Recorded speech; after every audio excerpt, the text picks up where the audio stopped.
President-elect Donald Trump will be the 47th President of the United States when he takes over power in January 2025. He has promised to completely remake the U.S. government and wield new power as president. But among concern for Africa is his tough stance on immigration and how he plans to handle undocumented immigrants. During his campaign, the controversial politician maintained that he will go after illegal immigrants and many others for mass deportation and punishment, ending birthright citizenship, ending the right to public education for immigrant children, internment camps, and using the military to hunt down immigrants. These are some of the things highlighted in his immigration policies, and if implemented, will have far-reaching consequences on not just Africa, but also border countries with the U.S. Joining us in the studio is immigration lawyer and politician Olufemi Aino. Good morning. Yes, good morning. It's good to have you join us. Yes, thank you. Trump is the 47th president of the U.S. Can you imagine that? 45th and 47th. I wish I could turn the clock back. Why? Why? Why? Just tell us why. You know it yourself, because number one, as an immigrant, definitely the Democrats always come up with all these policies that favor immigrants somehow.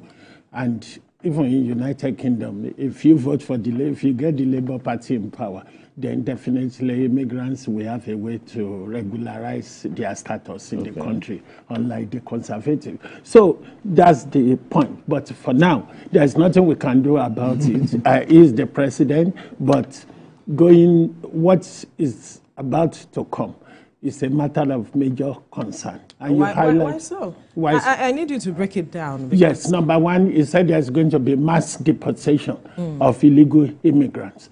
And that's going to happen. And as a matter of fact, the transition team, they've started working on that. That's one. And another thing is this.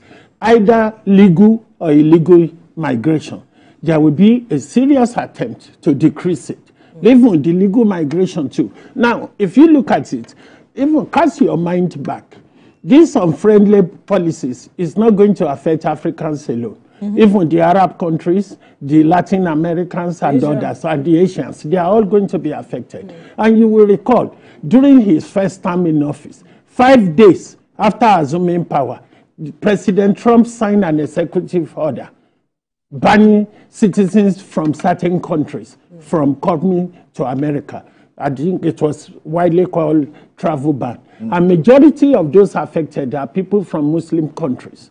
And now, he signed that executive power. Thereafter, there's a program in America called DACA for undocumented children who arrive. What did he do? He stopped that.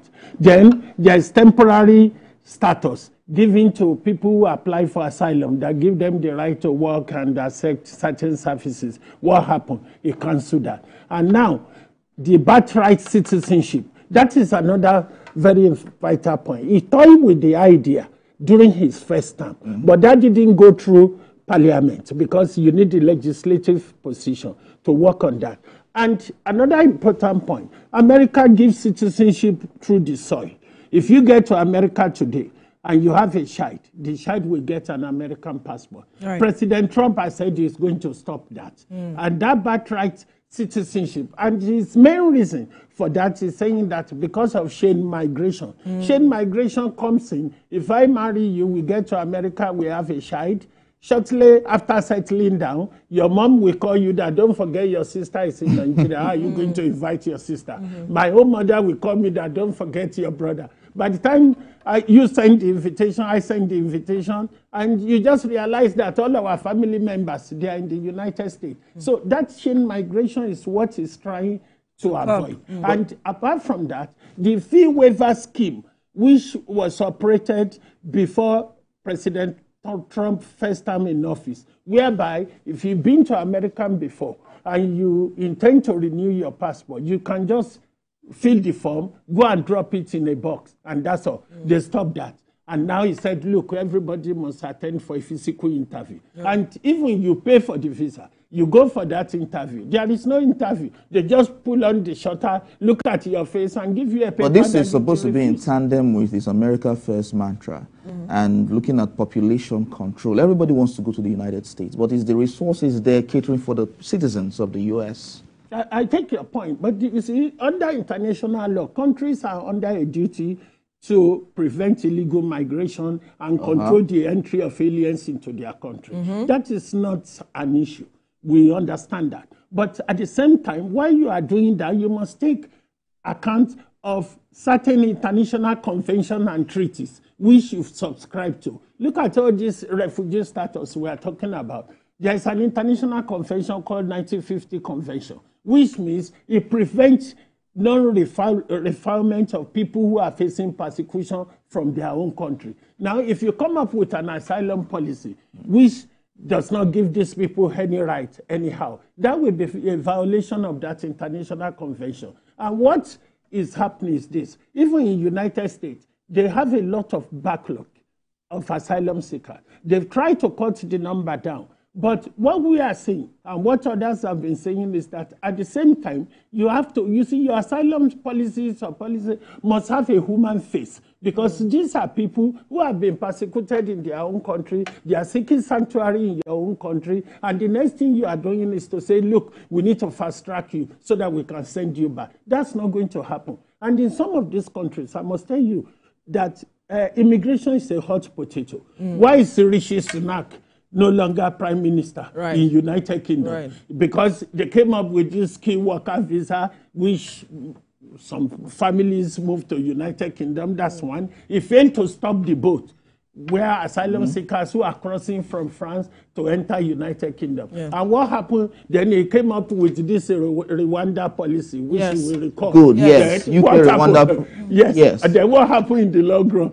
The indigenous population didn't vote for him. You see, because there is something about this Trump election, which I want you to focus on.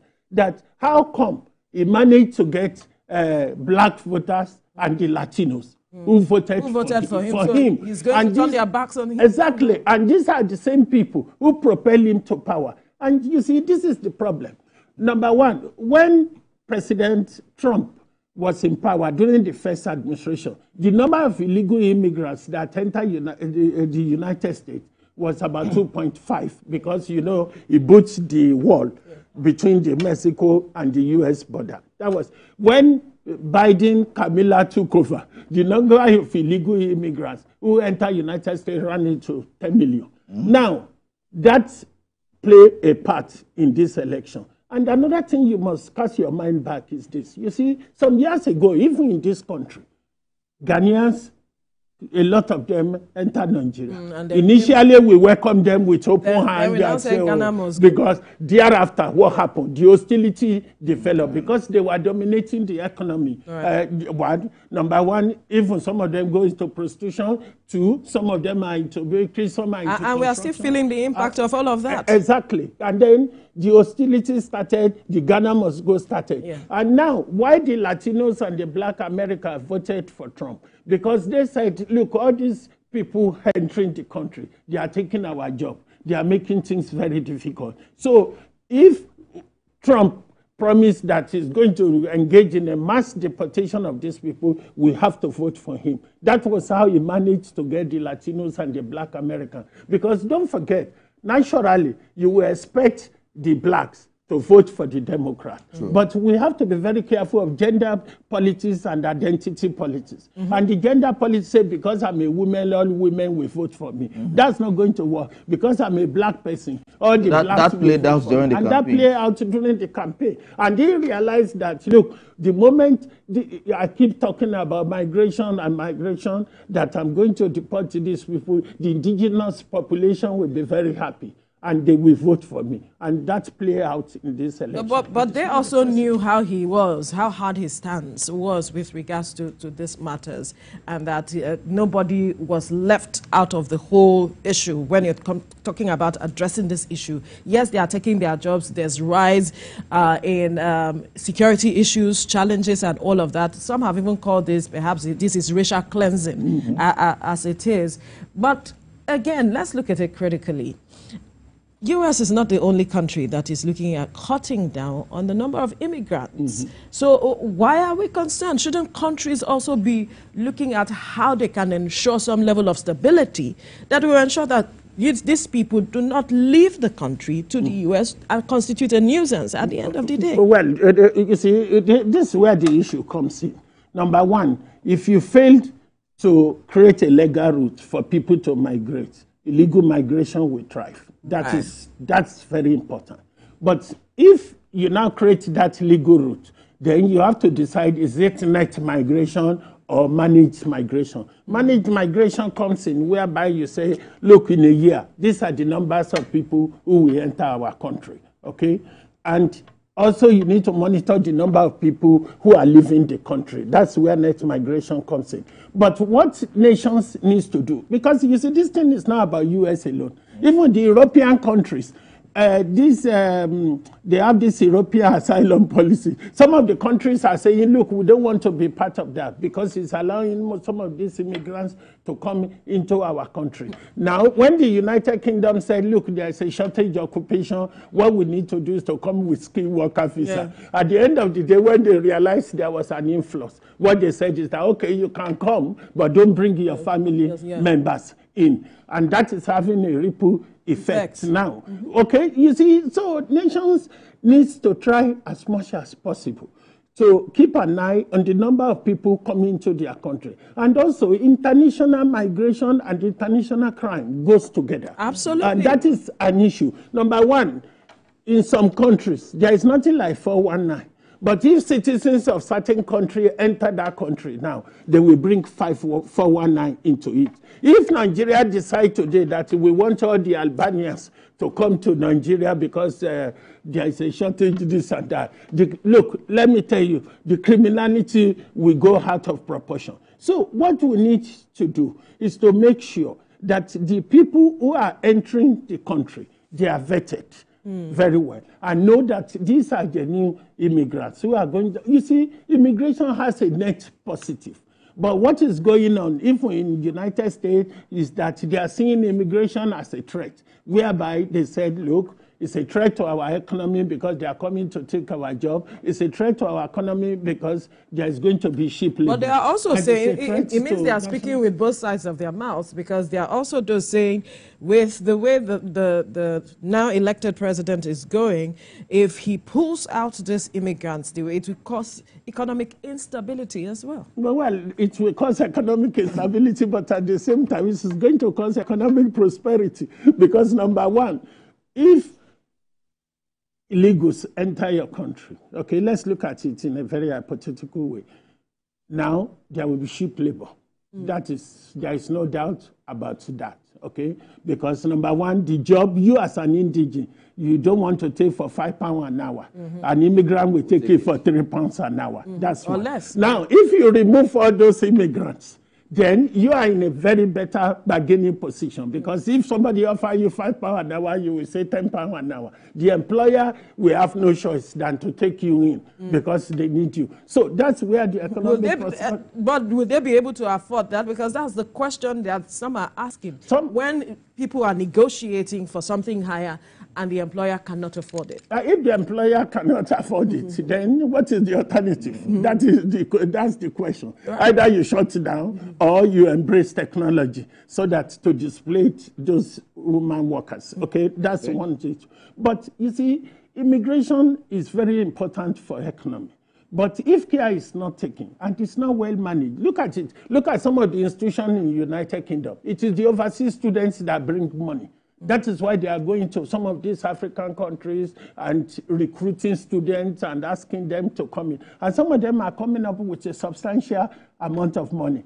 I'm talking of the genuine ones. Then when the whole thing wasn't well managed, what happened? People are using fake bank statements to say they apply as a student. On getting to United Kingdom, they realize they cannot even afford the school fees. Some don't even have the qualification. You will get some, they've been to university in the Republic of Benin.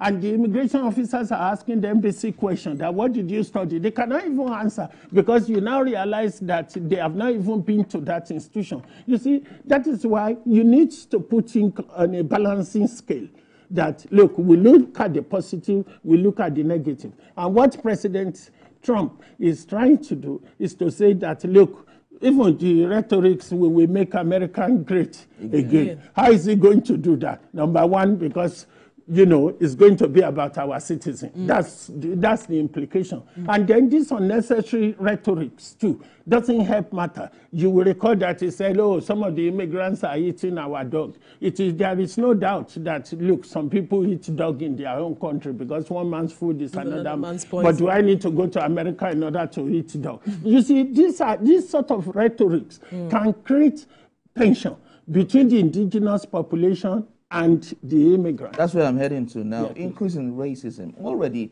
as of this morning, I was watching CBS News, and some foreigners are beginning to receive text messages, racial text messages. How will the United States be able to handle the racial statements and racial sentiments that will come up as a result of this immigration policy by Trump? Well, at the end of the day, it's not going to help because, number one, the indigenous populations, they are looking at what is going on. They are happy that, some are happy that, oh, President Trump is coming in, these people will go. You see, because they are putting pressure on public service and our resources. Yes. Number one, look at this Ikeja. We have an hospital there around the Ikeja under bridge or very close to that place. Now you have schools all around. If immigrants come in here, they will put pressure on that school because the number of pupils in a classroom is going to go up. Then the number of people doctors are attending to is going to go up. And then indigenous populations will come into an hospital. They have to sit down for hours because doctors are attending to immigrants. You see, these are issues which is causing detention. That's why people are receiving the test. Will his policies change the issues? He's not going to. He's going to even escalate it because at the end of the day, what he's saying he's going to do is that, look, all these people coming to our country, we are going to remove all of them. And it's going to be he said it's going to be the mass deportation the world has never witnessed. On day one. That is another issue. And also you need to take account of what is going on around the world. Number one, the Hamas, the Hezbollah issue, that one is there also. And because America is supporting Israel, there is a need that, look, when President Trump gets to power, there are some people who will try to do one thing or the other. Let's not go into it. There is an issue with Iran, and it's going on with Israel. There is an issue in Ukraine and Russia. That is going on. And there is this economic rivalry between the United States and China. That one is there. And what it is, he said, look, once I get to power, I'm going to impose 10% tariff on import goods coming from to all around the world. That he doesn't even want electronics and what have you coming from China. You see, some of the people in the indigenous population, they are very happy with that. That, look, at least we will be able to sell our own product. This is why we have to vote for this man. But there is an issue here. We need to. November 26th, President, everything about President Trump is about first. Number one is the first non-consecutive president, which we have, is the first president to be convicted of a criminal offense, is the first president we say will make America great again. And November 26th is going to appear before a judge who will decide whether he should be sentenced to prison or not. And you see, this is the issue. This is a man, you see, some people have this unique identity. God just bless them one way or the other. Initially, he has about the number of cases against President Trump was 91 cases. It was whittled down to 12. And now those 12, what has happened? Number one, he stalled those proceedings. Number two, he challenged some up to the Supreme Court and they decided in his favor. But on the Stormy Daniels case, he was convicted. The judge, he started attacking the judge. He even attacked the judge's daughter. Then the judge made a gagging order that he should stop talking, but he won't. Then we appear before that judge, November 26th. The question we need to ask ourselves, will the judge be able to sentence a president-elect to prison? That's all. That would be interesting to see. That will be an interesting issue. But the argument has been that if you look at the Transitional Act in United Kingdom, they are in his favor.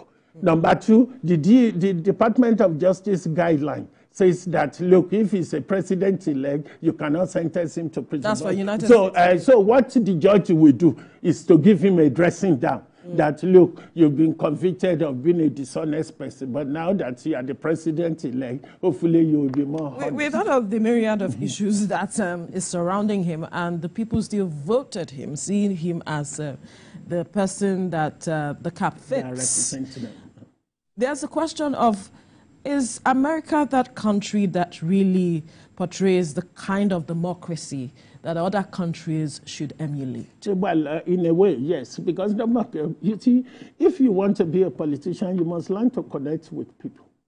You see, that's very, very fundamental. If you don't connect, and then the voters will not vote. And you have to be careful, is it elitism? Whereby you are targeting these professionals. Some of them, if you are not careful, they don't come out on election day. It is all the rank and file that will come out. And the duty of every politician is to listen. That is very, very important. Even if you don't like what is being said, you just have to listen. And one good thing about President Trump is that, you see, it seems to be speaking the people's mind. He knows that, look, some people are very hostile to this immigrant. Let's play the immigrant card and see what will happen. And when he was there, the economics thrived a lot, in fairness. Let's be realistic.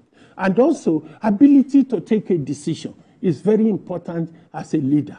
Don't forget, it was during his regime that chief security officer in Iran, the man was assassinated.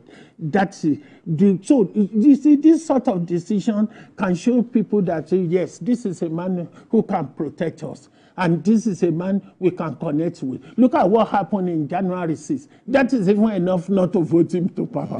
But despite that, it's now the 47th president of the United States. There's nothing anybody can do about that. And they have said that all those people convicted for January 6th is going to pardon them. And this, look, as soon it will take over, the inauguration date is on 28th of January. Few days after, there's going to be serious decision. Number one, the special counsel who was appointed, who has been prosecuting him here and there. Right from time, he has been saying they should kick the man out of the country, that is going to sack him. And he's going to sack him. There is no doubt about that. And those ones too, they are in difficulty. Should we still go ahead with all these cases, or we put him on hold? President Trump is 78 years. If you put those cases on hold, he will be 82 by the time he appears in court. Who is going to convict him at that point in time? And he said, look, I'm going to enjoy the immunity. I'm going to take executive power. Yeah. And it's right. And also, another thing which is very significant, the only people who can stop him is either Congress or the courts. Okay, if President Trump decides today that I'm going to demolish the Twin Tower or what have you, if the court can stop him and then Parliament can stop him. But the Democratic, the Republicans, they have the majority. Exactly, they have the working majority in the Senate. So some of these policies we go through. The Supreme Court, majority of the members, they are his nominees. So you see, when you look at it, that if he wants to take any decision, he will be able to take it, except if the court intervene and stop him. And sometimes the courts, because there are those who say they see a lot of litigations happening with all of these policies that he's pushing out. There's going to be a lot, but don't forget, this is a man that has a war chest. This is a man who's used to the court. Once a judge said something, even some people, they sued Trump University at a point that they collected money. Instead, they were just training them how to make burger. And what did he do? He started attacking the judge. You understand? So he has his own strategy. And we must be very careful here that all this mass deportation, this attempt to limit the number of immigrants that will enter the United States is going to get through. There is no doubt about it. And there's going to be serious screening of applicants. Because if, you know, they are doing something going on now that if you apply as a professional, into certainty. They will give you this questionnaire where you have to give account of what you have been doing in the last 15 years, where you have been, where you have lived, where you have worked. And there's another questionnaire they will give you that all your username on social media, you should give them. Do you think, because somewhere at the top of my head, I'm thinking maybe a diplomatic solution might be the way, another way out of all of this. Having countries that know they will be affected, having conversations with Trump. Well, it's not impossible, but you see, the issue about diplomacy is another issue you need to think about. Because number one, the war in Russia and Ukraine, how are we going to resolve it? And he said something, which maybe you can recall, where he said, look, Adibin was the president, that war will never happen. Yeah. Yes. And now, he's going to talk, you know, the first person to call him is Zelensky, or who is that president of Ukraine, because they realize that he doesn't want that war to continue. Yeah. That is, and it's going to prevail on them that, look, you have to cede some of these territories to Russia so that we can stop this war. That one is there on its own. And you will recall that President Trump is the first president to meet eye to eye with a North Korea president when during his first transition. Now, that is an issue. After abusing the man, calling him the little rocket man and what have you, diplomacy play out and they met. And the step is foot on North Korea soil for the first time. And also there's an issue between China and Taiwan. And then America will support Taiwan because in order to get back to China. So whether that diplomacy will work or not, time will tell. We just have to wait and see what is going to happen. But most importantly, the issue is this. If you know you want to get an American passport. Get it now. Or you go to other countries. No, talk about our country. We are talking about Trump. No, get to America now. If you know the baby is not yet due, before January, go and do induced labor and get the child born so that the child can get, because, you know, what is going to come will not please anybody. It's going to be increasingly difficult for many people to go into the United States. So it means that you can decide to go to other countries. It isn't a good news for other countries. It is, but the point is this. You can say that if I'm in Nigeria, if you have the best passport you can have in the world is that of United Arab Emirates in Dubai, because that can help you enter so many countries. Even if you have a British passport, you can enter 47 countries. If you have an American passport, you can enter about 42. If you have a Nigerian passport, you can enter almost about 42. But most of those countries are Burundi, Uganda, and all these countries. What happened there? Now, will you? So the question is, if you want to go to those countries, people will need to think about the economic prosperity that, look, will I be better off? Because what's the point of leaving Nigeria to go to Burundi? What is do you get what I'm trying to say? But if you have the opportunity to go to US, then... But there are tourist attractions in Burundi. Well, I take your point. But economic immigrants are not after tourist attraction. Economic migrants are exactly, they are looking for jobs, for prosperity. So you preferably stay in Nigeria. And you know, the value of the currency also. Yes, because that can prepare people to economic. Of course, but there are concerns with the militarization of the process. Yes. I mean, what do you take about that? They're saying it is no way, it's not an ideal way to go, because yes, he's trying to portray that this is a security issue, but then militarizing it, he could have done better. Well, ideally, we could, but I don't think, you mean President Trump? Yes. I don't think he's that type of person. If we are talking about President Obama now, maybe that's a different thing. But having said that, let's just wait. And people should be prepared for the worst, because the worst is going to come on that. And don't forget, this will be the last time. He doesn't owe anybody any obligation. You get me? So you can take decision and say, look, I'm going to get this is my last time. And this is my last time. All right, we'll leave the conversation here now. Olufemi, I know, immigration lawyer, politician, thank you so much for your time. Thanks for on the program. Thank you.